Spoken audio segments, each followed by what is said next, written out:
હર હર મહાદેવ. શ્રાવણનો પવિત્ર મહિનો શરૂ થઈ ગયો છે, ત્યારે ભોળાનાથના દર્શન કરવા અમદાવાદ નજીકના એક મંદિર વિશે આ વિડીયોમાં હું તમને વાત કરીશ, જ્યાં તમને જઈને અદ્ભુત શાંતિની અનુભૂતિ થશે. અમદાવાદથી 90 કિલોમીટર, મહેસાણાથી 68 કિલોમીટર અને હિંમતનગરથી 29 કિલોમીટરના અંતરે આ મંદિર આવેલું છે.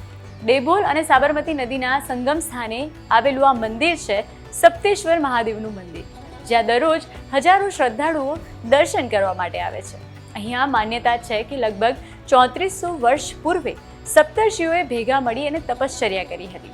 આ મંદિરમાં મહાદેવના 7 શિવલિંગ જુદા જુદા એવી રીતે ગોઠવાયા છે કે જાણે આકાશમાં સપ્તર્ષિ તારાઓનું ઝુમખું. શ્રાવણ મહિનામાં અને અમાસના દિવસે અહીં મેળા જેવું વાતાવરણ સર્જાય છે. નદી કિનારે આવેલા મંદિરમાં ભક્તિની સાથે કુદરતી નજારો પણ માણવા જેવો છે. એટલે જો આ શ્રાવણ મહિનામાં તમે ભગવાન શિવજીના દર્શન કરવા જવાના હોવ તો સપ્તેશ્વર મહાદેવ મંદિરની મુલાકાત જરૂર લેજો.